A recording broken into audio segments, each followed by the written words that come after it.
You guys got to use Stamps.com. I've been telling you about this for a very long time. Christopher Titus uses Stamps.com. He's going to tell you about it in a second. Don't go to the post office anymore. It's absurd. You can save a lot of time. You could be watching one of 11 Christopher Titus specials. The guy never stops with all the time you save not going to the post office. Stamps.com, everything you do right from your desk. Buy and print official U.S. postage for any letter or package. They're going to send you a digital scale. I want a digital scale. Oh, I have one. You know why? I use Stamps.com. Do you have a digital scale? No? I'm cooler than you.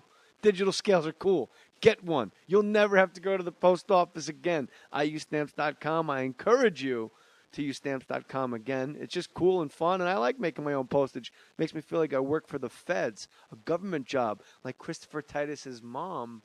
And that'll come later in the show. You're going to dig it. Use my last name, Mohr, M-O-H-R, for the special offer. No risk trial, $110 bonus offer that includes a digital scale and up to $55 free postage. Don't wait. Go to Stamps.com before you do anything else. Click on the microphone at the top of the homepage. Type in Mohr, M-O-H-R. Stamps.com. Enter Mohr. Hey, how would you like to score a dream job in the sports and fitness industry? Christopher Titus is... Matty Boy, did you know Christopher Titus...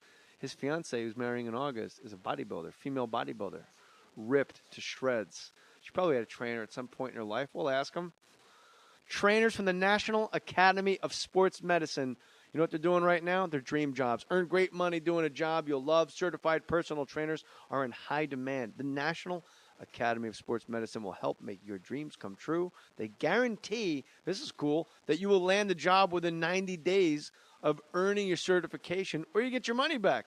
For all you college graduates out there beating the bushes trying to get a job in the corporate world, forget it. Teach people how to do preacher curls. Get in there. Get started with a free 14-day sneak peek of their fast, fun, easy online program, usatrainer.com. If you don't know how to spell that, you should not have a computer. usatrainer.com. usatrainer.com. I think this is cool. Go check it out. Put your name on it. Just put your name on it. That's all I say. Be a man or a woman. Put your name on it. Well, I'd like to hear about it, potheads. How the fuck you gonna know how to be great if you don't study greatness? Look at the game change. Donuts. If you want a battle, it's either that you will or you won't. You know, you're not a bad-looking man, Mr. Gals. But you are, Blanche. You are in that chair. There's something wrong with us. Something very, very wrong with us.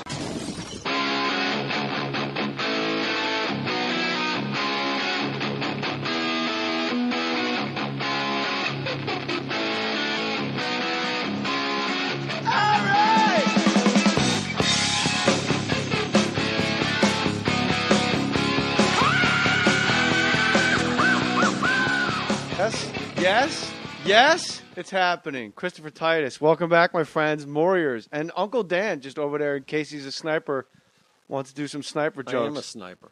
Sniper of what? I don't know. Chris, say hi, please. What's going on, people? I finally get to the camp. I met your dog. Your little dog is really cute. Not your kind of dog. I would think this is not Jay's dog. Jay would have a big pit bull, scary attitude. I had a Rottweiler named Shirley. Right. And then got tired of picking up that sized waist. Yes. It's small. But when you have a little dog, everybody automatically goes like, it's all like man card talk. I have two Yorkies. They're the best. They're the best, and they're bad. They have no idea they're literally 5 inches tall. They think they could take on anything. This one does. This is the most passive dog. Mabel will roll over and just pee on herself, and the dogs literally think she's a toy, and they just bite her to see if she squeaks. But everybody will be happy that you're here, because you and I have been trying to do this probably about 6 months. Yeah, and you've had family issues, and you left town, and then I left town, and we don't really like each other in a lot of ways. That's not true at all. It's not true. Son You're of a right. bitch. I just watched you last night on Monk. My girl's a big fan of Monk. I was fat Monk. You were on I was Monk. like 212. Your girl's like a bodybuilder, right? Yeah, she's a fitness competitor and a comic, actually. She is a comic? Yeah. How do you meet somebody with the nickname of Bombshell Ray? I made it up. We started doing the podcast, and I made it up because she just looks like that. She's 5'11". She's got bring a picture of her. She's 5'11". She's smoking hot, and she's done 2 fitness competitions, and she looks like a bombshell. She's got that old school kind of, like, you put her in some red heels and lipstick. Sorry, I just went away. No, go ahead. But she smokes. She's a bombshell. But how do you put a 12-pack on? You were painting a picture, right? And I was trying to See how the 12-pack abs morphed into your Rockwell-esque vision. And I got divorced. I had a raging cunt of an ex-wife. So this would be Rockwell clear. was bleeding. Okay, Rockwell's bleeding. Well, Love Is Evil was my fourth special, and that was about my horrible divorce. My divorce. I was with this girl 15 years, and I went through. And by the way, the smartest thing I ever heard was something you did at the mediation table. I heard a story that you did something I wish I would have done because it cost me everything I ever earned in Titus. Can I tell you what I heard? Yeah, go. I heard it cost you $2 million. $2.5 million, and there is not a piece of vagina on the planet worth that. I'm telling you, and gentlemen, if you have a lot of money, get some paperwork signed. Let me just say 2 words. Yeah. Amanda Bynes, you don't pay 2.5 to hit that? Yeah, well. The whole time. Look at Matty Boy. Exception to the rule. Exception to the rule. Right, if the whole time she got the one eye closed? Yeah, exception to the rule, my friend.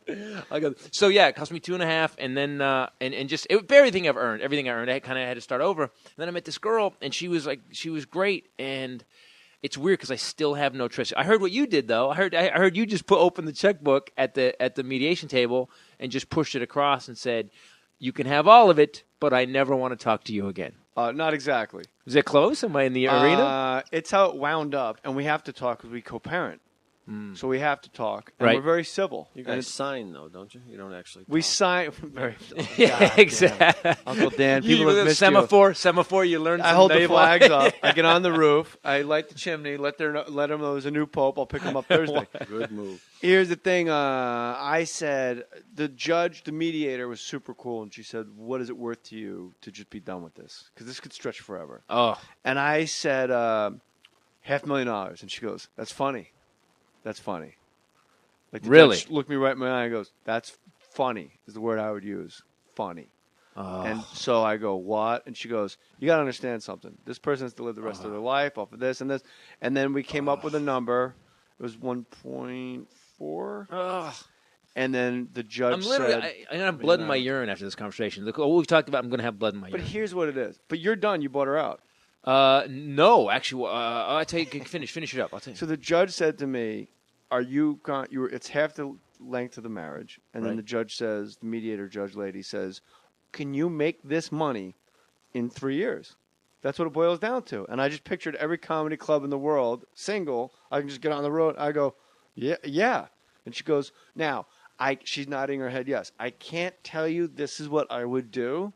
And she's nodding her head yes like this. And she goes, I can't say if you were my son, you'd be a fool not to do this. If you were my son, I can't say that legally, nodding her head up and down. I'm like, all right, I get it. Wow. So I signed. I left with a leased car, and I kept the house. It's always good to have a mediator with mime skills that could actually talk 2 different languages to you at the same time. I didn't know why we had to do the rope thing. Yeah, the wind. Signed. And then I had to walk in the wind. I don't understand. But yeah, I don't know why. I'm done walking in the wind. Wind's at my back now. I'm done. Right. So what happened with me is that my girl used to work for 2 attorneys, and it's great. I have this girl who's smoking beautiful, super smart. She cares about me. She's literally she's got the heart. When it comes to me, she got the heart of like a rescue dog, like she's one of those little safety dogs. They help. Yeah. And she's a rescue lady. And I just keep waiting for the nightmare to happen. So she used to work for 2 attorneys.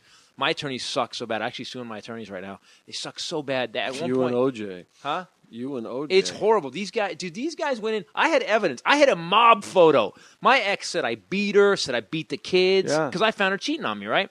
So I had a mob photo of basically of my kid's preschool graduation 2 days before she said I threw her down the stairs twice. She's holding a photo at my 2 days after that. She's holding a photo at my daughter's preschool graduation because in LA you got to have the preschool graduation and the limo.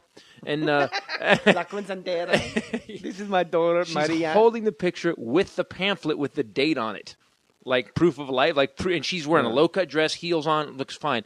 I go to my attorneys. I go, listen, this is right here. This is the dates on it. She's holding it, and he goes, I don't want to ring that bell. Except she was sitting next to me, ringing it the whole time. So the judge finally said that judge just didn't buy anything I said. My attorneys put all the evidence, and they said I owed her. You don't believe this? They said I owed her 200 and something grand on top of everything else she took. I owed her another 200 grand. They had to pay for $2,000 a month with interest back to 07. Okay, now, and I went home and I curled up like a little bitch on the bed, like in a fetal position, and I sobbed like a baby. And I said, "There's no, like visions of guns going through my head. It was horrible. I'm gonna go to the mall and play Duck, Duck, Goose. That's what I'm gonna do because it's over." With a bat. So what happens is that my girlfriend starts looking at the law, and we filed this thing called reconsideration, and you can reintroduce all the evidence because my lawyers had actually turned in evidence. Hold on. This is already like a murder trial. It's Uncle horrible. Dan said like OJ, and it was like Uncle Dan. I can tell you kind of grounded out the second base with that one. Wasn't very fun. But you know what? It became salient after the fact. Maybe you got a high pitch count on that one. But here's the thing: like reconsider. It's a fucking divorce, Chris. Like. Just cut the check and walk in the other direction. I tried. Set it down. No. This was with the court. This is reconsideration with the court. See, I had fired my attorneys. I had to fire the attorneys and reintroduce all the evidence. I did that, and the judge starts out like this. The judge, it's just me. I'm representing myself now at this point. Which, and by the way, they love that. They love what better way to let a judge know you've got your act together than by to firing your attorneys and then saying, show up. No, I got this. I got this. What law school? No, like JFK Why? Jr. taking an airplane through the fucking fog to Martha's Vineyard. Exactly. You decide to wade the I'm LA a Kennedy. County. I got this. I got this. That's bar exam. You know that's what he said. So the good news is Rachel worked for two attorneys, so she wrote this. Rachel. She wrote this brief that was like exactly like it was better than any attorney's brief that my attorneys were just sucked ass, and it was better than. And they turned in the judge read it. The judge actually read it, and all I had to do really is because she did all the work. All I really had to do was stand up and go. I started out like this because he basically she owed me like $10,000 or whatever, and he didn't give her a payment plan, but he gave me a payment plan of this crazy amount. And I got up and I started out like this. Okay, not only is the judge pissed already, I'm representing him. Here's how I started. Your Honor, you have violated my 14th Amendment rights. I started out with the Constitution, and the dude looks at Time out. Uncle Dan, do you know what the 14th Amendment is? Which one is that? It's after 13. Right to bear arms is 2. And 14, I think. What is 14? Yeah, in court. During a divorce, Equal do you know what it is? Equal protection under the law. Like they can't say if you're fighting. They can't if you get in an assault case and you guys are both found like for assault, right? And it's even.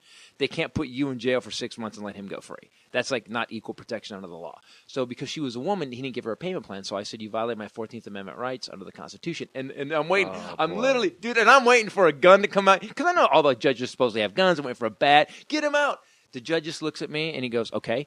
And I'm like, all right. And I'm a comic, right? So I just said, let me finish the bit. So I just keep going. And I list 10 or 15 things that he got wrong. And the evidence was in front of him. And at one point my ex goes, this wasn't the same judge though. Same judge. And this guy hated man. my guts to the point we thought he was sleeping with my ex. It was this guy, anything I said, shut up, Mr. Titus, like from during the trial. The guy get done, and the guy goes. My ex goes, Your Honor, do I have to listen to this? And he goes, I'm listening to him right now. You can be quiet. And I'm like, what did I say? I said something. Something I said rattled this guy.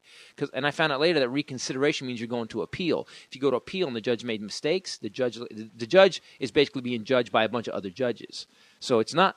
So what happened? Yeah. So what happens? The buck has to stop there. Yeah, he basically was like, okay, and he said, and he starts out on record. He goes, your lawyers horribly misrepresented you in this case. He goes, the evidence. They turned in checks that she'd forged that were black pages. They turned them in like you really. But I saw pictures of you on, when you type in someone's name and looking around, and you're like goofing off on a red carpet, the good times, you and the old lady. Yeah, you can't have a domestic violence scene on a red carpet. It looks bad. But you got one strike against you, which is your background is so horrific, right? And your upbringing is so bananas. Yep. And my dear listeners, you gotta this will blow Carl LeBove. That's nothing compared to what you're about to hear. So, and I've known you peripherally for a long time, and right. you and I have sat next to each other at auditions and stuff. Yeah. But you do like sort of seethe rage, even when you're not. You're at like if do you Bill, get that? Do you get that? A little bit. About this far. Uncle Dan was about this far with his hands. How far away your seed He did goes. scoot. When I sat down, he did scoot a little over. Yeah, and it's like you're at rest is like a guy like a bar fight, like ready to go. You know what? And that's my problem. I think in the industry is that like I am not that guy, but I come across. But you were that guy. One of my favorite showbiz stories of all time is you saying to a network head. Will you explain this to? I will tell this story. You want me to tell the story? Yeah. I tell it on stage now. Actually, it's in my new special. I took my own production company. We started my own production company, filmed my last special, and Comedy Central just bought it, so it has to come off the web now. It's coming off tonight. You won't be able to get it anymore. Comedy Central is going to air it. They actually bought it. Oh, this is great. Yeah, it's great news. It's great news. So you can give all that money to the lady that earned it. She did. She was gone already. So I met every now every residual check I get. Yeah, I don't get. Really? Yeah. Oh, I'm done. Guess what happened? Not only that, but we actually filed. My ex wouldn't. One more thing, just so because if you need some help. My ex refuses to get a job, so we had a thing called a Gavron warning put on her, which means you get a job. Listen, I don't need any help. I'm done. And then we get along. Okay, good. Flags on the roof. Remember? And then a Richmond order, and my alimony stopped as of 3 weeks ago. You're not Damian Eccles. This isn't West Memphis Street. I'm telling you, I try to help every father that's been bent over you know a table. What? And I'm going to do listen. Let me call two people. So what happens? I'm sitting at a table. Now in my defense, if I have one, is. You've been with network people. By the way, great title for a special. Yeah. Great title. In my defense, if I have one. In my defense, if I have one. Yeah. You've sat with network people. Yeah. You know that most of them have never been on a stage, never written a script, never performed anything. Buddy Hackey used to say to me, I'd say, I think they're wrong, and I think I'm right. And he'd say, of course you're right. They never walked the last 16 feet. And I go, what do you mean? He goes, they got just enough balls to go backstage and shake everyone's hand, but they can't go out there to the mic that's 16 feet. And you do it every night like it's nothing. Of course you're right. What are you going to do? And then you go in the next time and you just nod and go, okay. Well, I didn't do that. That's my problem. No, but my great story comes from it. My seething rage part. So I've been working. I was in the writer's room. I was in the...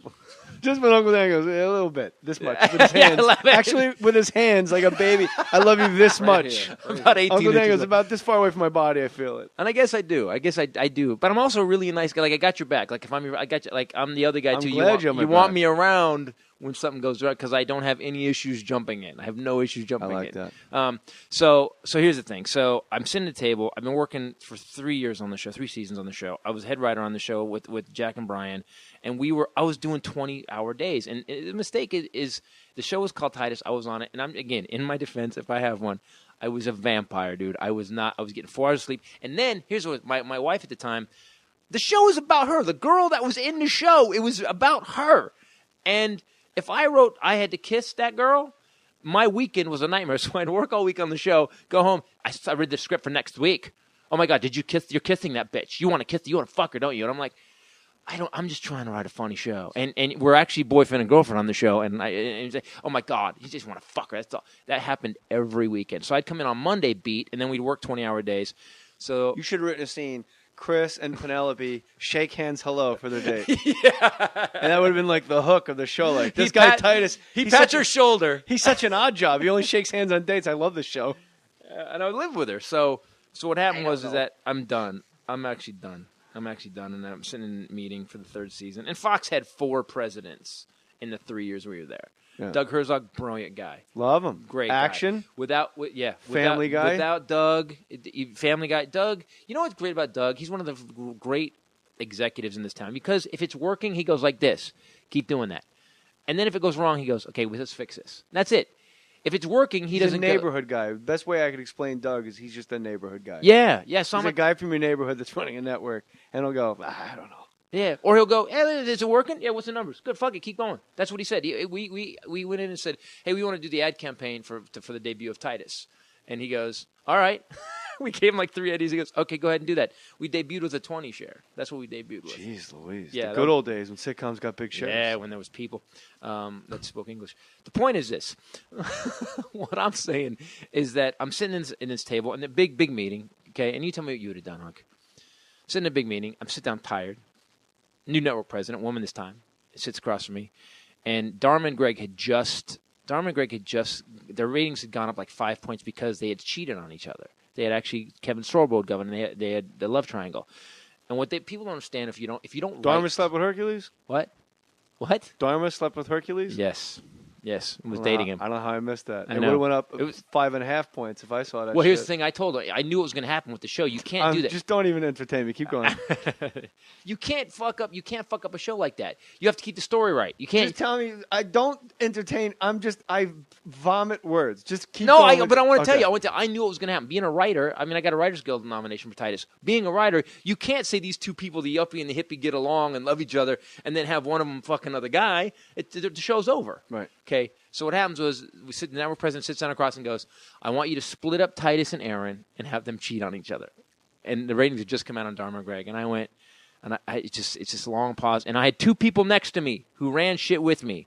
Like, if he was about to get in real bad trouble, wouldn't you jump in and try to stop him? Sure. Okay. So I'm not blaming them. They could have stuck me in the neck with a pencil or something. But they had number 2 pencils. They could have stuck me in the neck, but instead they just sat there while I said this.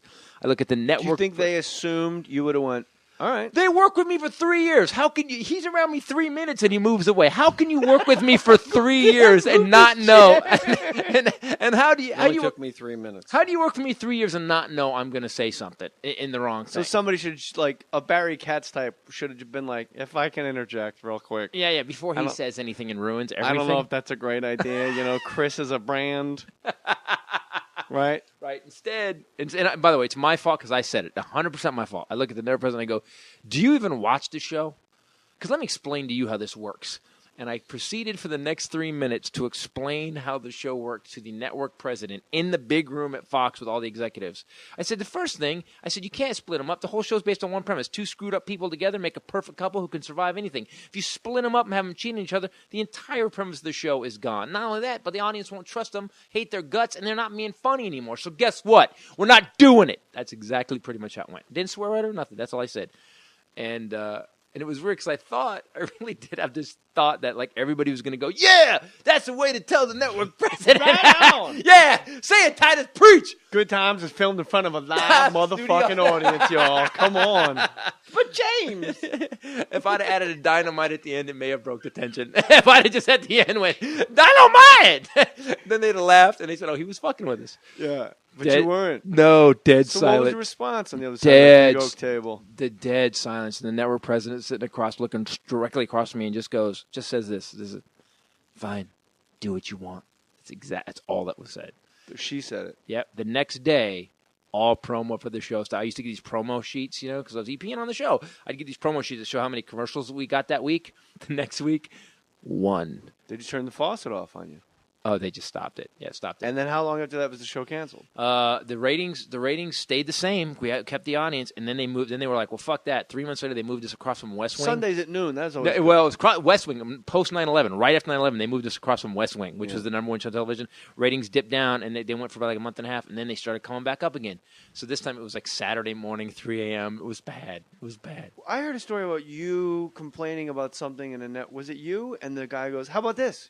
You're canceled. How about that?" No, that wasn't me. That wasn't you? That wasn't me. I did hear this, Fox. That was Uncle Dan. Uncle Dan did this. Hey, Squarespace, everybody, get a website. Do you have a website, Chris Titus? I do. ChristopherTitus.com. You can get everything there, and check it out. Squarespace is in the business of websites, all on one platform. Make it easy to create a professional website. Is your website cool or is it whack? It's great. Mine just got redone. Yeah. It's much better. Blog, portfolio, online store. You can buy that ChristopherTitus.com merch. Squarespace includes hosting, analytics, 24/7 support, even includes free domain name. But you can't use ChristopherTitus.com because he already had that one. Do we even know how websites work? Do we even know? Let me explain to you how websites work. Go. He says across the table. Put a pencil in my neck, would you? Squarespace is great. With responsive design, your website automatically scales to fit perfectly on every device. Squarespace template. Each one has its own customized mobile view. $8 a month, standard plan. $16 a month for the unlimited plan. $24 for the unlimited plan. And the online store. You can sell those, in my defense, if I had one T-shirts. You're going to have to patent that quick, bro. Free trial, squarespace.com. When you're ready to purchase, click enter an offer code. Under pricing at checkout, use the offer code J6, J-A-Y-6 for 10% off. That's J-A-Y-6 and the number J-A-Y-6, yeah. Or go to fakemustache.com and click on the Squarespace banner on the More Stories page. Squarespace, everything you need to create an exceptional website. Are you telling me that it's not just a website, like a service to get the domain names, but it also gives you a template to build your own website? Template, unlimited templates. Boy, you're good at this. And I like your Christopher Titus podcast. Don't forget to check that out. How about there's like a ton of drag and drop functionality? Really? All right, if you want to add a picture, you add an image block, and then you just like you drag the image from your desktop with Squarespace. So it's plug and play. Even a child could maybe do it. A child could definitely do it. And that price is so good. Well, free trial. You can't beat free. No, you can't. You can't, Christopher Titus. Christopher If Titus. they gave money back to you, that's better than free. Well, and a little bit better. And old school pops up. A little bit. No, a little But bit. you know You're what? right. Could be a little better if I could just wet my beak on that.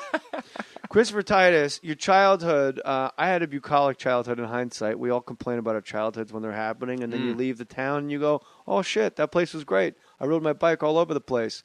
Your mother was schizophrenic? Manic, depressive, schizophrenic, alcoholic, just to put a little edge on it. Just because, you know what, that adds that little extra. Yeah. It's like loaded dice. You just never know what they stop and then they roll over one more time. And mental health, we talk about it a lot in this podcast. I'm a huge mental health advocate. Right. And I like working with the Thalians people over at Cedars and stuff, and panic and bipolar and all this stuff.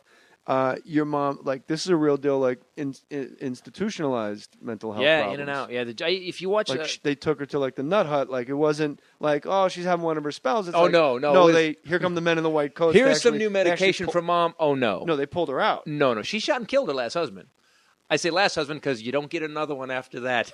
Well, they take you out of the husband wish book. You got to move. That point. No, you move to the Inland Empire. You get a couple cracks at it. True. Ontario. There's certain areas Ontario though, you get Mall. 3 before they put you away. Yeah. I was going to go linearly, but if you jump around is better. Your mom, but the husband that she shot was not your father. It was your stepdad who beat the shit out of her constantly. Yeah. And the straw that broke the camel's back was that Thanksgiving dinner wasn't done yet. Thanksgiving, the guy was in the joke I would do about the guy was a guy. First of all, let me stop you right there. Yeah. The fact that Christopher Titus on stage and right here in the Jay Moore Stories podcast goes, the joke I tell about my mom shooting her husband goes like this. But his mom shot her husband. Shot and killed him, man. And was acquitted. It was acquitted, yeah. If she had your lawyers for your divorce, she would have had the fucking chair by now. Yeah, she'd have fried her. They would have woke her up and fried her again like refried beans. They'd have walked her to the next room with the glass and let everybody see it. Yeah, with my last attorneys. They would have fucking hung her in that little town you like. Sorry. So he on Thanksgiving, the turkey hit the table. My sister told me the turkey hit the table like 15 minutes late, and he'd been drinking, and he just picked the turkey up and threw it across the room. So my mom countered with a boiling pot of potatoes, which, as was her right, I looked it up in the domestic violence desk reference. Okay. There's a joke from the show, and I like that a lot. And then he crushed her face, and literally, like he had to get reconstructed. He crushed her face, and so she went upstairs and got a gun and came down and shot him 3 times. And because it's the weird. The funniest part of the story, where my mom shoots and kills Even a guy. Funnier than that? Yeah. Wow. Well, the guy had 2 acres of land and out in Idaho or whatever, Wyoming, wherever they lived, and he was the one that had taken Mom out and taught her how to shoot. So, see, he's good for it. That always made me laugh really hard. Like it's like. How did she get acquitted? She shot him. She shot him, and she went into court, and they had pictures of her face just swollen up and crushed in. But still against the law to kill somebody. Yeah, but I think it was self-defense. Oh yeah. And she got the guy's $100,000 life insurance policy too. Like a boss. It's just great. You just go, you know what, man? Once in a while. But that's not a happy ending to the story. No, that's not happy ending. Mom later on, she moved. My mom would, whatever town Mom moved to, another joke I would do, she would attract the alpha loser of that town, just that real tough mullet-wearing guy. And this guy she was with, I guess, well, she went nuts. Again, they put her in this sheriff that she knew in town. She just randomly went up to a sheriff's office. Like, she lived in a small town in Missouri and took like a log, big tree branch, and threw it through the front window of the sheriff's office. So instead of putting her in jail, he put her in a mental care facility. So she went, and I guess she started seeing something different about life. She got out. She went home, made dinner, and shot herself.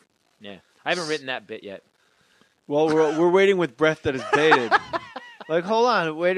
So your mom killed herself. Yes. How long after killing your stepdad did your mom kill herself? Oh, she was fine. She was 10 years, 10, 12 years after that. I don't think there was any residual from that. I think there was a horrible depression that eats you up. But her whole life though, like I used to go, like when I was a kid, my dad would take me to the mental hospital, and I would sit at a table and meet talk to Mom and color with her, whatever. They would, have people watching us, and then I would go visit her in the mental hospital. That's how I lived That's how I lived. One of the scariest moments in life, they used to have drive-in movies up in Northern California. I lived. I think you say drive-in mental hospital. I get all excited. Just beep, beep. Is anybody here? Beep. So, she took me to see hot sauce, fire sauce with that. I'm a little kid. She takes me to see One Flew Over the Cuckoo's Nest. I'm a little kid. So the scene where McMurphy's getting zapped, I look over, my mom is just fucking crying. Like, I'm a kid. I'm just watching this movie, and I look over, and my mom is just sobbing. And I go, and even when you're a kid, you just know things are weird. Mom, I always had like an edge around Mom. but like we're in this movie, and and I'm just like, oh shit, what's going on? And she goes, that's what they did to me. And then I finished my popcorn. Was your mom? This is so weird. This is so dark because I hear it. Like to me, I'm over it, but when I tell it, it's really dark sounding, isn't it? Yeah, but no, it's no, it's not that dark. He's the best. Again, that was fear based. Uncle Dan. That wasn't trying to make me feel better. That was don't snap here. He cares for a few people in his own home. He doesn't. He's not afraid of death. This man. He doesn't care. He wipes grown-ups rear ends all day. But your mom's mental illness, was it like the government's coming to get us kind, or was it just depression kind? We had this. Oh, it was the government kind? We had This is gonna sound crass, and I don't want it to. I mean it completely seriously. There's nothing. That's the kind I like. Like that fascinates me. Yeah. Because the conspiracy crazy, what fascinates me about it, no matter what roadblock you put in front of their logic, they just go right around it. Yep. Right. You go, the government's not watching you. They don't find you that interesting. And they're like, well, that's because they got into you. See, they programmed you from the time. And you say something else. That's what they want you to think. That's what they want you to think. Yeah. And you go, they're not bugging the house. I checked. And you go, but you didn't check under the storm drains and the thing. You go, actually, I did. She goes, not so. It never ends. And across the street, they have shotgun mics that can hear you anywhere. You check the house all you want. Yeah. So we actually had on the wall of Titus, we had this, because the show is about my life. We had this letter that my mom had sent me. The wall of Titus? The wall of There was a wall where we had, like, because people didn't believe when I'd come up with the story ideas for the show. They would go, this didn't really happen. I go, the storyboard wall of your actual show. Right. Titus. So next to that, pinned I to the like wall. Wailing walls, because you got good names for your specials. The Titus wall. Wall of Titus. Oh, I have a lot of fans. And they built a small wall to me. It's in Israel, weirdly enough. So what happens is that we put this letter, and this letter, I don't know how she'd written it, but she obviously had a serial killer typewriter because it would drop the S down like half a letter. That's how they catch you it was on the old Quincy's and stuff like, the Y always drops out, Sam. Yeah. So she wrote this letter that said, my sister was a teenager at the time. She goes, your sister is doing things she shouldn't do. She has no idea who she's fucking with. I got a new job. It's with a government. It's with a government group. I can't tell you who it is, but I'll talk to you later, Mom. And it was like, and it's the craziest looking letter. It's just like and it's weird because the words on their own are just pretty innocuous. Together, it's like it's just got the creepiest feel to it. And I left just it up, the S that drops down makes it so creepy. Yeah, and I left it up on the wall. Whenever we'd get a new writer to the show, they would go, "Come on, dude, this really happened." I go, "Read that. That's from my mom. That was like a birthday card letter. Read that." They'd be like. How bad was your dad that when the state pulls you from your mom, you don't go to your dad, you go to your grandparents? No. My dad's child support couldn't pay for my care and my mom's drinking. So what happened was, she actually, to keep me away from my dad, she sent me to Detroit. She just sent me to Detroit and didn't tell anybody. Like, violated all the California state laws. Who was in Detroit? My old grandparents, great grandparents, old people. Old, like great. You're like Iggy and the Stooges? I mean old. Like they didn't take you if you got sick. You didn't go to a pharmacy. They went in the backyard and dug medicine up. Like it was old. Little cayenne pepper. Chew that stick for a while. It'll cure it up. Those people. They used to like put me in a tub. Like I get a sunburn. They put me in a tub of vinegar. Like I remember taking a bath of vinegar. Yeah, and they're marinating me. As I thought as a kid. It still smells on you a little bit. Yeah, I know, man. I used to work at Kentucky Fried Chicken. That's what that is. No, it's vinegar. I'm olfactory man. I got the vinegar scent. It's bad. The Titus waft. So my dad kidnapped me from them. My dad actually had. I'm sorry. My dad kidnapped me from them. Where did you work? Yeah, No. This is much more interesting. What? My dad kidnapped me. My dad actually had to kidnap me from your. Yeah. Well, what happened was that he found out from your grandparents. Yeah, he found out from one of my mom's friends that I was in Detroit because he's going. I got to see my kid. If you have kids, and someone's keeping them from you, you will do anything you can to get them. So he finds out I'm in Detroit. Takes the last bit of money he had. He just got his second wife. Got into a plane. Flies out and he's drinking. He's on the plane. He's just pounding alcohol. Can't pay child support or for your mom's booze, but now he cobbles together enough money for an airplane ticket. No, you're missing. No, my dad never missed a child support payment. The child support couldn't afford. My mom was using the child support for her to keep partying. Got it. Yeah, my dad paid. My dad never missed a child support payment. Cool. And so he comes on the plane. He's drinking, and he's sitting next to this dude. And he's just going off. He's going, hey, let me tell you, it's fucking taking my fucking kid. I'm gonna get my fucking kid, the son of a bitch. Hey, I'm taking him. I don't give a shit what they do. He's blurting for like 2-3 hours, and he finally just goes to the guy. He goes, I'm sorry I've been talking so long. He goes, what are you doing? The guy goes, I'm the Detroit Metro District Attorney. my dad used to tell me, he goes, because I was a little kid at the time. He just goes, I remember just sitting there knowing that when they landed the plane, I was getting arrested. So your dad knows he's getting arrested when he gets off the plane. Right. No, yeah. So what happens is that he, the Detroit Metro District Attorney turns to him and goes, I'm in the middle of a divorce. Let me tell you how to get your kid. And legally, he gives my dad this plan how to get me out of Detroit so they can extradite me back from California. They can't get him. So all he has to do is before he gets on the plane, before the plane takes off, he has to call my grandfather and tell him where he's taking me. So my dad gets off the plane, goes to my grandparents' house, and didn't tell anybody he was doing it. I'm a little kid, smelling like vinegar. And my father walks in, and my mother, by the way, my mother, this is how evil divorce is. My mother had been telling my grandparents that my father wasn't paying a dime, didn't want to see me. Everybody spends it. Yeah, everybody spends it. Now, my dad says he doesn't know why he did this, but he had taken every one of his canceled child support checks for the last 3 years, and they were in his breast pocket of his suit. And my grandfather opens the door and goes, you son of a bitch, blah, just starts ripping into him. You useless loser, piece of shit. My dad takes out 3 years of child support checks and hands them to my grandfather. And he flips through them. My grandfather starts to cry. And again, I'm like 4. And is this after watching Cuckoo's Nest with your mom? No, yes. Okay, yes. But then you go back to California with your father. Yeah. But then you run away from your father and move back into your mom, but only in your mom's garage. Teenager. By the way, listen, anybody does from 12 to 18, you're just an idiot and you can do shit. I ran away. Yeah, but I was ghost riding my bike down stairwells. I wasn't flying across the country. No, I hitchhiked. I actually, the first day of school in my 8th grade year, I'm standing at the bus stop and I turned. Everyone else got on the bus. I didn't.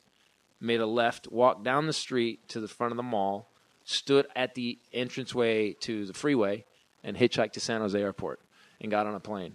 And some dude just took me there, and and now today, that guy, I'd have been killed and raped. Did you suck the guy's dick? I was raped a little bit, but look, I got to the airport. Right. He was gentle. I was a kid, and I go back to. You slipped that. Wow. So you can really tell good comics when they slip in something that abhorrent.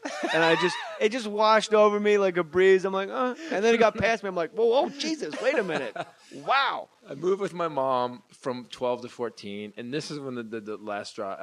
I spent the summer with my dad. And not summer, I spent like 3 weeks with him. And I go back to start school back in L.A. with my mom. And we landed, and things were wrong. Like, everything was wrong. She was wearing an army jacket and white go-go boots. And we go to the bus stop. Like, there's no car now. And I go, where's the car? I'm 14. Like, I'm at the age. I mean, my body's changed. But that is Goldie Hawn's outfit from Private Benjamin. It is true. Maybe that's why. It's about that time, maybe. So what happens is we go to the bus stop, and then we take the bus across to way far away from our house. I'm like, where are we going? She goes, we've moved into a friend's garage. And I go, what? And I'm 14. Like, 14 is not, you can't bring girls home at 15, 14, where's your key? I don't have a key. And help me lift this. Yeah, help me lift, get that edge. And basically, we show up that night, and there's a car, and there's cots in this person's garage. And I called my dad the next morning, and I said, I know you're going to basically rip my ass for the next 10 years, but I got to move back. There's no way at 14 years old I'm going to live in this. I don't have someone who can take care of what I need as a kid. I'm like, still a kid at 14. That's way too heavy a decision for a 14-year-old kid to make. Yeah, but imagine. Like, hey, this isn't the structure I need to thrive. A lot of kids... Like, I think of, just kids in Long Beach be like, I'm going to smoke so much dope in this garage. Right. No. What's she going to say? She thinks the government's after us. She thinks she works for the government. I guess I couldn't really abuse I'm going to tell her I'm a DEA agent, and I got to smoke all this pot. But how do you abuse that situation? I knew at 14 that, it was going to just get worse. And my sister, I just knew it was going to get worse. Sister's older or younger? Younger. Yeah, younger. And she actually, she was raised by mom, and she never had a shot. And that kid never had a shot. But you were the tip. Wow, we have gotten really into a weird place. Yeah. Go ahead. No, this is great. Yeah. This is. It's not my sister jokey My sister killed herself about 9 years ago. My sister that was raised by my mom. Yeah, she did. The hits just keep coming. I'm telling you, if you want to keep going, let's go. What happened was she lived in Florida. But if you remember, I told our dear listeners, our Mooriers, right? That Mooriers. Yeah, pretty cool. Nice. Shirts are made up. I'll be mocking you for a long time. You mock what you want. I'm selling it. T-shirts. Suck my dick. Yeah. Look at the house, fucker. Keep mocking. After the show at the casino, I'm like, come on now, step on up. Some more, yeah. Your sister, how did she? This I did tell the listener because Carl LeBove came on. That story is like beyond tragic. Right. But I said, It is. This, you're going to top this by 50,000, and you have not disappointed. This is more than any one lifetime for 4 different people, and it's all in yours. And somehow you go up and tell jokes. Like you're to be admired. Like and I've always said, David Lee Roth sat here and told me comedy comes from pain. And I told him, no, because I don't have any pain. No, I just go up and goof off. Yeah. But you are the guy that David Lee Roth would look at and go, see what I mean? Like comedy comes from pain. Yeah, you know what's weird, man? It's like such a big, you can't make it big like that. I love fucking telling jokes. I love getting on stage. And the weird thing is I used to be a really shitty comic. I really was a shitty comic. When I started, it was all, hey, ever go to the store and you buy stuff? It was just the lamest shit ever. I don't get it. And exactly. It was just bad. It was Pretty like, funny, my shower's got 2 settings. Hold on, what over there? That was pretty funny. See? He got it. You like that one? See? Yeah. Maybe you just Go don't to the store and buy stuff? That's pretty funny. You know what I mean? Just lame, but $20 you gotta is the stop, door man. Yeah. But like, seriously, one of the jokes was, "Hey, I went to the gym today. And I'm kind of sore because I got on the stairmaster, tripped, and fell down it for 45 minutes." That was. I like that joke. It's a good joke, but it's you know better what? than the one about Stephen the Wright store. says that. What do you think? Better than the one about the store. Hey, it was my first one. That was early. All right, That was my let me first tell you one. this joke All right. back. You're too hard on yourself. Ready? Hey. I was at the gym today, and I was on the Stairmaster. And I fell off of it, and I fell down the stairs for 45 minutes. Like, Stephen Wright tells that exact joke, and people go, boom, Yeah. this is a great joke. Yeah. Or Mitch Hedberg, I fell down the stairs for 45 minutes. Yeah. It was not funny. I never got to the bottom. Or like, what? I don't know. Actually, that wouldn't make sense. That joke doesn't make sense because the stairs go down, you knucklehead. If the stairs went up, you could fall. If it was like an see, escalator- that's why you don't explain shit. Like, let's go through your act and just start taking it apart and going, well, let's go down bit by bit. No, and 'cause I was, like, let's put some logic to I your was comedy and make staunchly- sure that fucking works. I was staunchly defending you Up and then I until- was way out on the limb. Up by until you became myself. Spock and started having to And fucking. I looked at my right and left. I saw your lawyers. And I went, what am I doing out here? Just let them think the joke sucks. So when people make it a big deal, when people make, yeah, wait a minute, that joke makes no sense at all. Like all jokes. But so what I did, I don't want to make it heavy, man. Like I talk about what I talk about. Everybody else makes it heavy. And the thing is, if you can't, like I've seen comics get on stage and try to tell their pain, and it comes across as pain, where you're like, you're not laughing, you're just like, oh fuck, man, stab me in the face because it's horrible what you went through. You have to get through it and be okay with it to even write jokes about it. So does it come from pain? Sure, but you have to be past the pain to even attempt writing jokes about it. How did your sister kill herself? She was with this dude, man. You know, again, she was raised by my mom. So imagine being raised by someone who the government was coming to get you, and she never had a real shot. This is the sister your mom said was into some serious shit. She better watch who she's fucking with. But yeah, exactly. Same sister. Okay. Yeah.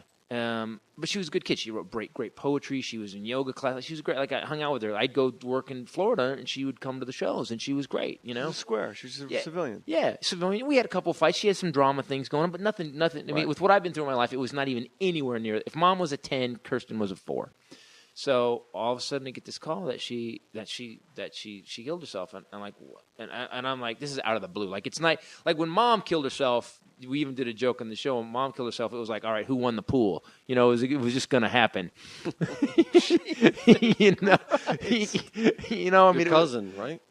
Who did win in the pool? Uncle Dan. Weirdly enough, my dad. Which I always thought was suspicious. I always thought was a little suspicious. Yeah, that is and that $100,000 rolls over. No, she'd gone way through that. It's a rolling 100 G's, but it's all in gin. I love that you get offended and then you jump right on board. That's great. Well, fucking, he's doing it. Let's go. Yeah, no, I'm not offended at all. I just can't believe so what Kirsten the did, life you've had. So what happened, Kirsten? And there's a weird epilogue to this story because she had actually gone. She was dating this guy, and they'd gone back and forth in a relationship, and they were breaking up like every 3 weeks. And about the 18th time they broke up, she just decided she went to his house and she went to his room. Got his handgun, sat on the fucking guns in your family. I don't have a gun. Sat on the end of his bed, and basically shot herself and blew her brains all over his headboard. And the weirdest thing that happened later with that, because it was horrible. It was just horrible. I can't even. It's like my my fiance goes, you need to tell that story one of these times and figure out how to get over that. I go, I'm over it. But I don't see. There's How nothing can you be over it. How? I mean, over it in the sense that because she can't come back. I mean, I can't. What do you do? I see what you mean. So I'm not over it in the sense like it's horrible. I wish it never happened. But what am I going to do? And I'm like, it's probably a story I'll probably never tell on stage because there's nothing in it to me that makes me go, oh, there's a way in. The dude, I was working one of the clubs in Florida, and some guy comes up to me and he goes, "Hey, Kirsten's boyfriend is here and wants to talk to you." I'm like, what? And yeah, he wants to talk to you. You got a minute? I'm like, yeah. So I go outside the open area. It's the Hollywood Florida Club, and I walk outside. Hard Rock. Yeah, Hard Rock, and I go. That's a rock. That's a rough spot. Yeah, man. Just get from the club to the hotel. Keep your head on a swivel. Yeah. Boy. So I walk out, and the guy sits down across the table from me. And he goes, yeah, I want to talk to you about Kirsten killing herself. And I was like, okay. And he goes, you didn't call her enough.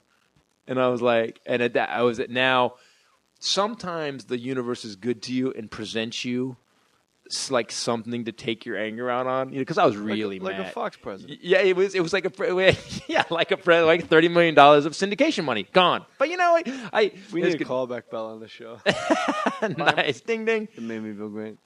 So what happens is he starts going. He goes, you didn't call her enough. And I was at this table and I just, in that rage that you so love in me already, Yep. I go, are you fucking kidding me, man? He goes, what? He goes, are you saying that my sister killed myself in your fucking bedroom, in your fucking bed, that it's my fault? And he goes, well, you didn't call enough. And I stood up and I'm like, get the fuck up. And I'm like, literally, I don't even know what I'm going to do, but I know this guy's going down. And my buddy Tommy was with me at the time, and he used to handle like security and stuff. And he just fucking grabs the guy and turns him and walks him away.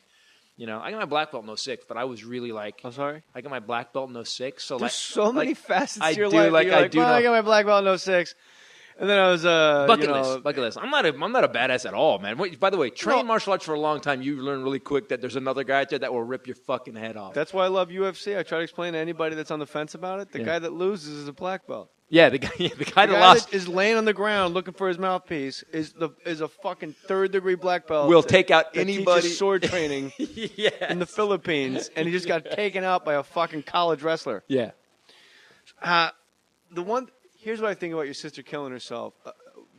Oh, you have a joke? Good. Finally, you found a way in? No, it's not a joke, but it is like the only way to get out of the depths of that depression. Like, in a way, she won. Yeah. Because that guy had to clean that headboard. Yeah, yeah. And he cursed her. Like, that guy had to scrub a fucking headboard and go. And every time there's a black light in that room, he can never clean it all up. Every time he turns his black light on, he's got to see something. He's got to see something. Take that CSI, motherfucker. Yeah, take that shit. Get some luminol in there. Yeah, how you like her now, huh? It's unbelievable. Because if the gun goes, and I'm not making a joke, but if she did it the traditional way, like in the mouth, it's everything's the spatters behind. And I'm not being, I'm not being. I do. I trust me. The spatters behind her, but the fact that she had the presence of mind, like, no, this is going all over you, your sheets, your pillow, the headboard, and the wall. Like, you're gonna be cleaning this shit. Like, look, my kid spilled the fucking apple juice on his own sweatpants at the Gymboree, and I'm like, what the fuck am I going to do? Do you guys have a hairdryer? Like, I don't even know how to get this out. Yeah, there's an In-N-Out French fry in my car that I can't find, but every time I get in my car, I get you. I hear you. What are you saying? She won. She won.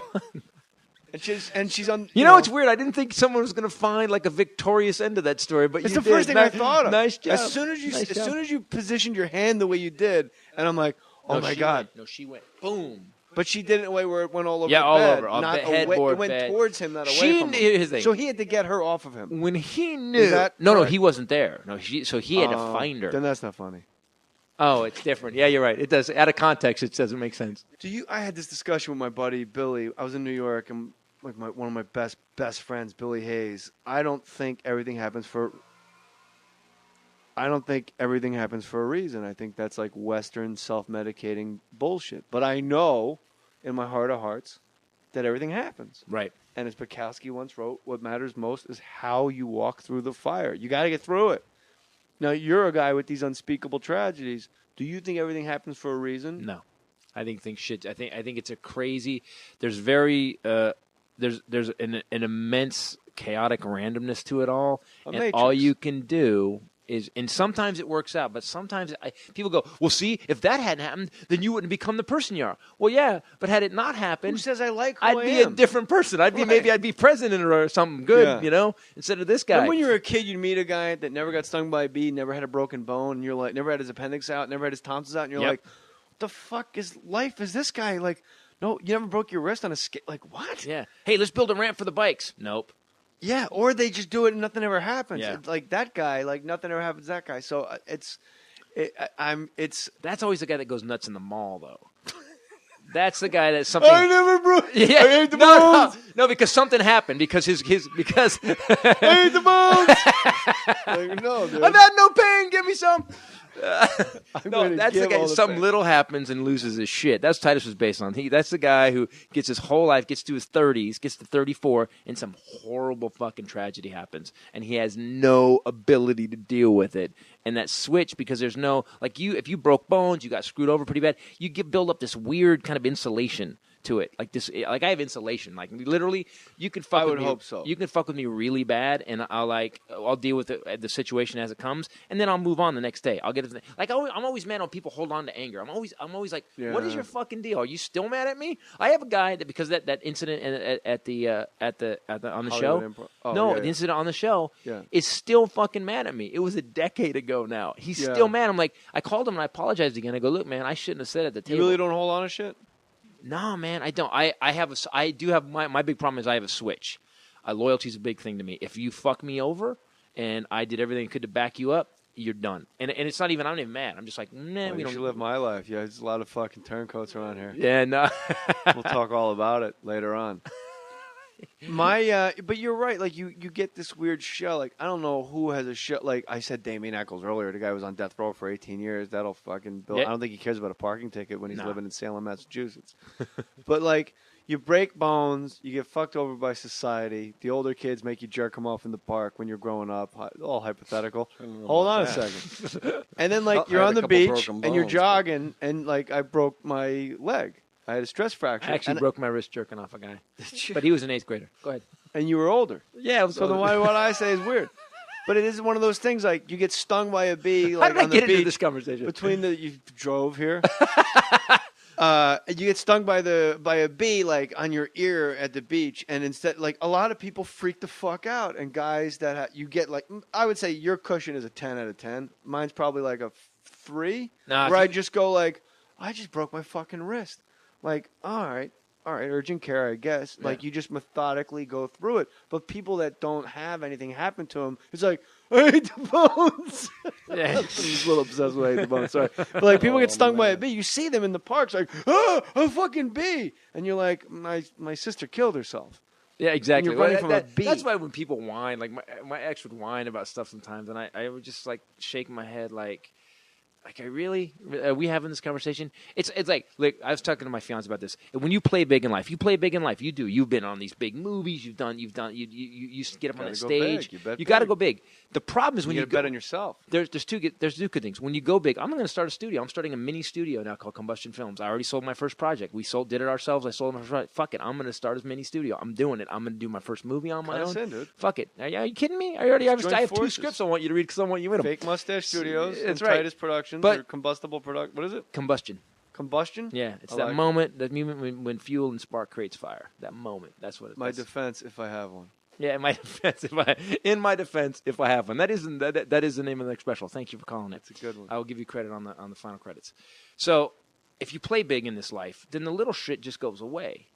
But you got to play big. It's all these people that don't like. I was in the court line at DMV today, and it's actually in court, not DMV, and everybody is like, this $200 is fucking fine. Is their whole fucking life.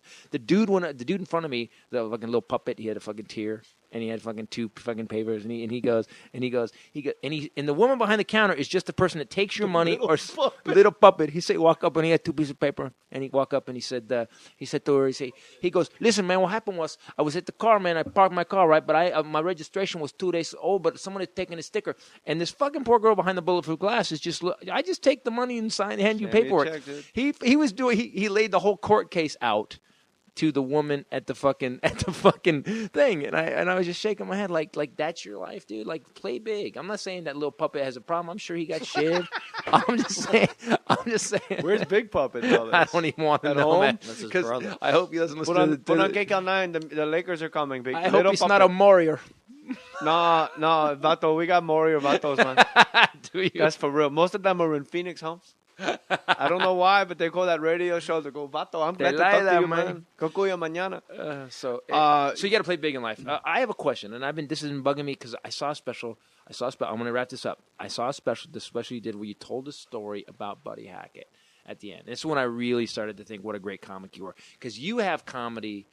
A lot of guys, and I've been listening to Comedy Central Radio, and I don't want to talk shit because Comedy Central's helped me out a lot.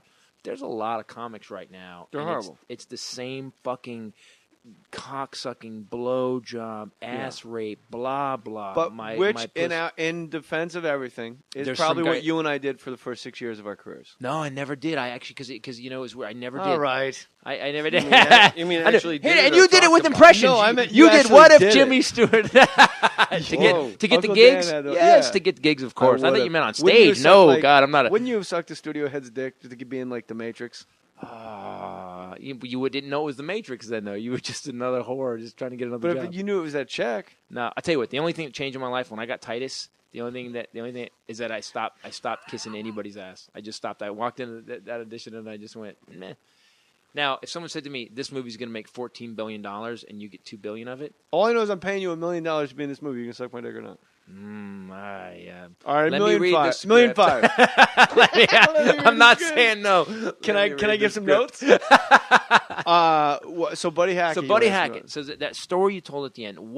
Buddy Hackett was one of my favorite people of all time. Yeah, it's a father figure to me. Really? Now that's what I wanted to know. How did that happen? We met. I auditioned for the movie Paulie, and I didn't know what voice to do for the bird, to be the voice of the bird. And on the drive to the audition, Barry Katz is like, if you don't go in, they're not even going to make the movie. They can't find anybody. It's been kicking around for years.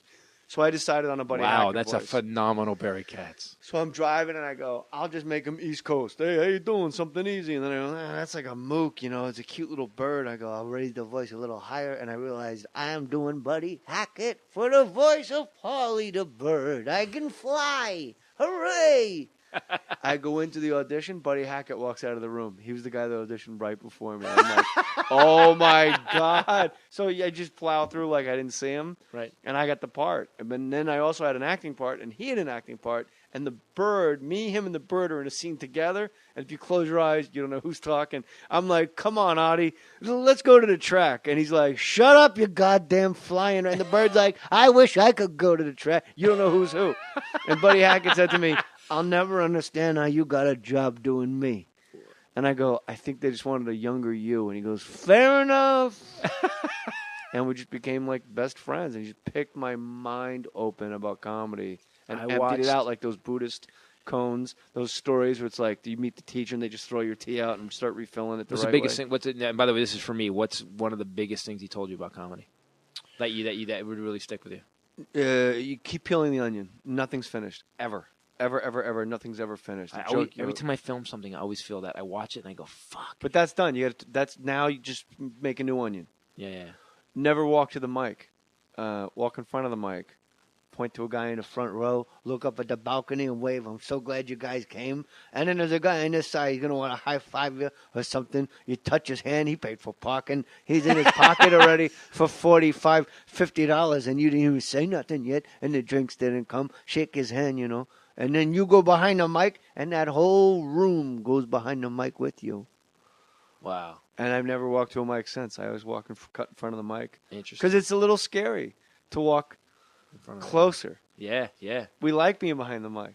Yeah, it goes the other way. They're scared of me when I get closer. That's why I have a lav. I don't use a mic. Use a lavalier mic? Yeah. Really? For about 12 years now, yeah.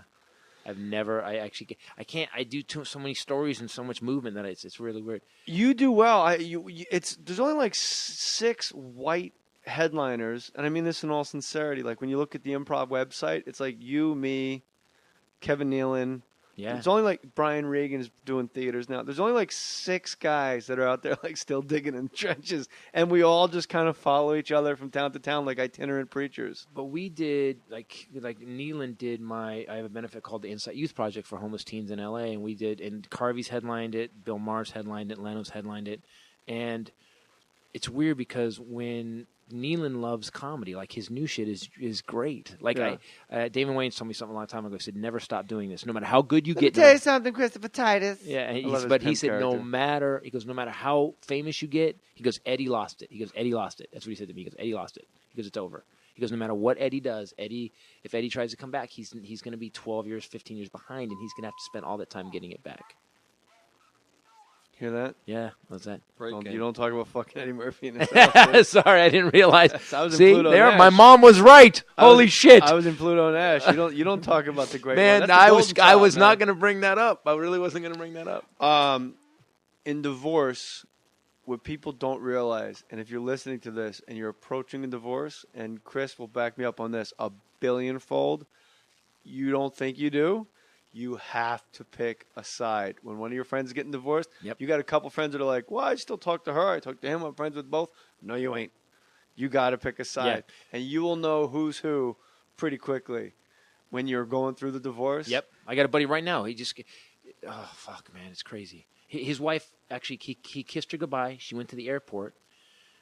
After the plane leaves, a dude shows up at his work and hands him fucking divorce papers. That's kind of a cool way to do it. Cool. It's cold-blooded. That doesn't stalk you at all. But it's always amazing. I wrote a check with 2 commas just like you. What the fuck do I care about a guy getting papers? He hasn't written the check yet.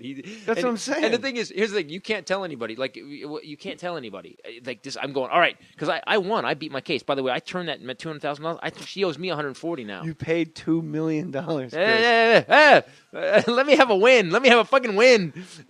But you can't, no matter what happens, you always think it's you. You're like, no, I can talk to her. I'll work it out. No. Do you go to therapy? I went to therapy for 3 sessions. My therapist was a guy named Dr. Jerry Oziel, and he was treating the Menendez brothers, and he got them arrested because they had told him what they had done. They had told him what they'd done. And by the way, my therapist had 3 mistresses, and he lost his license because he had told his mistresses what the Menendez boys had told him, and then he had told them. This is why he was in jail. This is why he got his license pulled, because he had told them that if they told anybody, the Menendez boys would track them and kill them. Yeah. He was my touchstone. Why not just go to a different therapist? I went to a thing called the Landmark Forum. I did Landmark. It used to be EST years ago, and I did the Landmark Forum, and it literally in 1 week, and I was like, got it. I don't know what you just said. I did a thing called the Landmark Forum. Yeah. Okay. I did it. It's 1 weekend. It's like $500-something bucks. You go do it. You sit there in a room full of 100 people. They have these forum leaders that are trained for like 11 years, and you sit there. And it used to be EST years ago. I remember that. Yeah. What is EST? I don't know what it stands for, but I remember the. It was basically about, like, they studied people 5,000 years. What made Gandhi Gandhi? What made Hitler Hitler? What makes Warren Buffett Warren Buffett? Why are some people really happy on the planet and some people have way more money but are horribly miserable? And they just studied that basically human beings are all basically the same with some blood, bone, hair. We're kind of this. We all think we're super special, but we all kind of we even. Here's how it's the same we are. Whether we're angry or happy, we breathe the same. Like, if you're happy, your breath pattern changes to exactly that laughter, that happy breath. If you're sad, it changes to sad. We're the same fucking machine. So they studied why human beings are miserable and why they're happy. It's like a biological TED Talk. It's great, man. I'll tell you what. The deal I make everybody is if you take the Landmark Forum and you don't get your money out of it, call me. I'll write you a check. We should just go and just tell them it's yeah, he's all 3 guys at the table were like, $500, why not? Yeah, no, you got to put the 5. You got to put the 5 out first. Yeah, Chris, but they charged me more. It was weird. They charged me like 8 G's. How much are Kings tickets? That's what they charged me.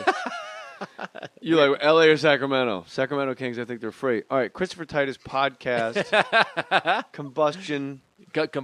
My clothing company, Combustion Speedwear. Is that it right there? Yeah, I like that. That's cool. You know what that is? It's a tool of some sort. Oh, dude. I don't know anything. It's piston. Good. On the back of the shirt it says, if you don't know what's on the front, you need to slap your dad. So that's why. Jesus, I don't want to slap my dad. Why do people think you're angry? You're making merch that says, hit your father in the face. No, if your dad didn't teach you what this is, you should. Your dad. He didn't. Did your dad teach you? Yeah. And look how fucking nutty your life turned out. But you do know what a piston is. You're blaming me because my dad. No, I'm saying like you're not slapping your dad. Right. Because he taught you what a piston is. Oh, no, me and my dad had fist fights. Only me and dad punched each other. Me and my dad full of brawls. I take it back. I apologize. No, I didn't know everything was right in the Titus house. No, me and my dad literally have brawls. Like all the, yeah. Oh, when I was a teenager, we brawled all the time. My God. Who kicked my ass repeatedly. Who in your family is, it's not a joke, who in your family is still alive? My Aunt Kathy, who's great, is the most normal human. Which side? Whose sister? My dad's side. She's normal, really normal, sweetest person in the world. And she's like, she's a nurse, and she's great. And then mom's gone, dad's gone. I think it's just me left. And I'm you and Aunt Kathy. Yeah, me and Aunt Kathy. Hold on tight to that Aunt Kathy, would you? Where's she live? It's always therapy. Couldn't we just talk about the new show, which is about living life and being happy? Yeah, she's in Northern California. We love Aunt Kathy. Yeah, she's C great. or a K? Yeah, a K. That's the right way. Yeah, you don't want to be a C. But I had uncles, man. My uncle owned like all these properties, and he literally just died in his. He had a recliner with two fucking. I was just ready to talk about the new show, and you go back to people dying. No, you keep bringing stuff up. I didn't bring up. It's your life. The new show. By the way, I'm going to be in. There you go. Hey, ready? Please. I mean, in Florida on Marcos Island. You play anywhere other than Florida. All your stories involve comedy clubs in Florida. Do you everything realize that? horrible happens in Florida. By the way. So go back to that place. Yeah, keep going. No, in the new show, Voice in My Head, which will be out on Comedy Central in a couple months. That one I tell 3 stories where, dude, I once screamed. I didn't even know. You ever be on stage and like, the thing with being a comic, if everybody's laughing, you're fine. It's the one person who's not fucking laughing. Makes you crazy. And they're always in the front. So this woman's sitting in front. There. This woman's sitting in front, and I'm like, and it's going through my head. That voice in my head is just screaming, like, "The fuck is her problem? How come she's not laughing? Everybody else is laughing. I didn't offend these people. It was a woman's group." And I turned. And Wait, I'm sorry. Why are you doing a show for a women's group? Because it was a noon show. I was driving. It was a horrible one. Hey, let's get Chris Titus to entertain this women's group. Call me on exactly. Have you read his bio? He'd be perfect. This is before I changed my act when I was a real happy boy. You ever go buy stuff? It was that act. And Uncle Dan likes that act. Yeah, he likes that act. So that Dennis Farina face. I like him a lot. I thought that 3 times already. He's a good dude. So I'm on stage, and this woman is just staring at me, and I finally just I go, what the fuck is your problem, lady? How come you laugh? I go, and I do a callback, but I was like, did I kill your baby? What's going on? And like, she doesn't say anything. And it's a women's group. They all know each other. It just gets quiet. It's a noon show. It's a nooner. They actually added a nooner. And I was doing good up till then, and I walk off to dead silence, fucking nothing. Like, it's horrible. Like, it's literally, that where you're like, I need to be a welder because there's no way I should be on stage again. I walk backstage. Comedian I'm working with, a guy named Carl Banks, there's a little kitchenette because there's a town auditorium. This is in the deep south. He's lying on the floor in front of the stove, and he's curled up in a fetal position, and he's shaking with laughter. And I go, what the hell's your problem, man? And he goes, she's blind. She's blind. You were screaming into the face of a blind woman. And she didn't know. She wasn't signing. No one was signing for her. They didn't even tell me. No, he was signing to me, like, because he didn't want to yell. I think she's blind in the you knew that was coming. Yeah, that's why he was She wasn't deaf. She still could hear your jokes. Yeah, but he didn't know it was to Why her. put her up front? Who the fuck puts her up? Point her towards the speaker and tell her it's up front. Just tell her, you're right up front. Great. It's a good point. I saw Stevie Wonder sat in front of me on a plane once, and usually I sleep on planes, and the entire time I'm like, he doesn't know where the fuck he's going. Like, can you imagine being blind on tour, like Ronnie Millsap or like Stevie Wonder, like, welcome to Sydney, Australia, Stevie. And it's like, you're just in San Jose at the Shark Tank.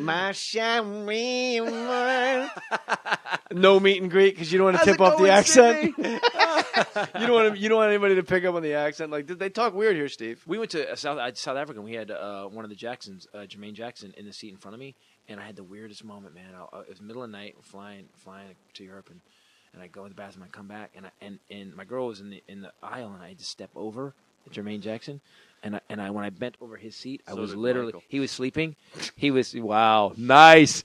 By the way, that was nice. You can't sleep on Uncle Dan. By the way, and I was this close to my face was this close to his face while he was sleeping, and I had this weird moment, like I just wanted to go, good night, Jermaine. Thank you. I had this weird moment where it would have been so good. I'd have gotten my ass kicked and be thrown off the plane, but I thought it would have been so funny. You should open a show with that story. Like, that's a nice story. You're flying to a place to make money. There's a Jackson that's not been arrested for right. awful The behavior. good Jackson, really the good Jackson. Yeah. Why don't you do all the things that you said much? I don't want to clear that song. All right, so Christopher Titus podcast. Go to iTunes and get the Christopher Titus podcast. Do you have an Amazon link or anything like that? Yeah, if you go click to the Amazon link, well, click to your Amazon link first, but go to the Funny Amazon you link. say that. Dear JJ, sorry I'm no Sarah Brady. One lady bought like $6,000 of TVs. Oh, Her name was Sarah Brady, so we Nice. always say, you got to go Sarah Brady big. JJ, I'm no Sarah Brady, but I did buy the following. 1, the new Bare Lake Naked Lady CD. Ugh. They're still making CDs? Whatever, bro. It's Richie Zampetti. He's cool. He's doing it. 1, Kevin Smith's book. Kevin Smith was very good to me starting out in the podcast. Tough Shit, Advice from a Fat Lazy Slob Who Did Good. Great title. 1, Kindle book. I Know Why the Aliens Don't Land. Thanks for the show. Laughing my ass off all the time. Thank you, Richie Zampetti. The Villages in Florida. Go see Chris Titus. Yep. Richie, thank you very much. Go to jmoore.com. Off the Hook Comedy Club this weekend. Click the Amazon banner. Our plugs are bashing each other's heads in like robot It's a wars. dueling plug. And gentlemen, if you have a lot of money, get some paperwork signed. Let me just say 2 words. Yeah. Amanda Bynes, you don't pay 2.5 to hit that? Yeah, well. The whole time. Look at Matty Boy. If the Exception whole to time, the rule. Exception to the rule. If the whole time she got the one eye closed. Yeah, exception to the rule, my friend. So yeah, it cost me $2.5, and then everything I've earned, I kind of had to start over. And then I met this girl, and she was great, and it's weird because I still have no trust. I heard what you did though. I heard you just open the checkbook at the mediation table and just pushed it across and said, "You can have all of it, but I never want to talk to you again." Not exactly. Is it close? Am I in the arena? It's how it wound up, and we have to talk because we co-parent. So we have to talk, and Right. we're very civil. You guys sign, though, don't you? You don't actually We talk. sign. Very, Yeah, exactly. Uncle Dan, people have missed you. Semaphore, you learned. I hold the flags up. I get on the roof. I light the chimney. Let them know there's a new pope. I'll pick them up Thursday. Good move. Here's the thing. I said the judge, the mediator, was super cool, and she said, "What is it worth to you to just be done with this? Because this could stretch forever." Oh, And I said, $500,000, and she goes, "That's funny. That's funny." Like the Really? judge looked me right in my eye and goes, "That's funny," is the word I would use. Funny. And so I go, "What?" And she goes, "You got to understand something. This person has to live the rest of their life. You guys got to use Stamps.com. I've been telling you about this for a very long time. Christopher Titus uses Stamps.com. He's going to tell you about it in a second. Don't go to the post office anymore. It's absurd. You can save a lot of time. You could be watching one of 11 Christopher Titus specials. The guy never stops with all the time you save not going to the post office. Stamps.com, everything you do right from your desk. Buy and print official U.S. postage for any letter or package. They're going to send you a digital scale. I want a digital scale. Oh, I have one. You know why? I use Stamps.com. Do you have a digital scale? No? I'm cooler than you. Digital scales are cool. Get one. You'll never have to go to the post office again. I use Stamps.com. I encourage you to use Stamps.com again. It's just cool and fun, and I like making my own postage. Makes me feel like I work for the feds, a government job, like Christopher Titus's mom, and that'll come later in the show. You're going to dig it. Use my last name, Mohr, M-O-H-R, for the special offer. No risk trial, $110 bonus offer that includes a digital scale and up to $55 free postage. Don't wait. Go to Stamps.com before you do anything else. Click on the microphone at the top of the homepage. Type in Mohr, M-O-H-R. Stamps.com. Enter Mohr. Hey, how would you like to score a dream job in the sports and fitness industry? Christopher Titus is... Matty Boy, did you know Christopher Titus, his fiancée, who's marrying in August, is a bodybuilder, female bodybuilder. Right. Bitch. I just watched you last night on Monk. My girl's a big fan of Monk. I was and fat Monk. You were on I was Monk. like 212. Your girl's Really? like a bodybuilder, right? Yeah, she's a fitness How do competitor you and meet- a comic, actually. She is a comic? Yeah. How do you meet somebody with the nickname of Bombshell Ray? I made it up. We started doing the podcast, and I made it up because she just looks like that. She's 5'11". She's got bring a picture of her. She's 5'11". She's smoking hot, and she's done 2 fitness competitions, and she looks like a bombshell. She's got that old school kind of, like, you put her in some red heels and lipstick. Sorry, I just went away. No, go ahead. But she smokes. She's a bombshell. But how do you put a 12-pack on? You were painting a picture, right? And I was trying to see how the 12-pack abs morphed into your Rockwell-esque vision. And I I know got Rocco- divorced. I know I had a Rocco- raging cunt of an ex-wife. So I this know should be Rocco clear. was bleeding. Okay, Rocco's bleeding. Well, Love Is Evil was my third special, Yeah. special, and that was about my horrible divorce. My divorce, I was with this girl 15 years, and I went through. And by the way, the smartest thing I ever heard was something you did at the mediation table. I heard a story that you did something I wish I would have done because it cost me everything I ever earned in Titus. I heard. Can I tell you what I heard? Yeah, go. I heard it cost you $2 million. $2.5 million, and there's not a piece of vagina on the planet worth that. I'm telling you.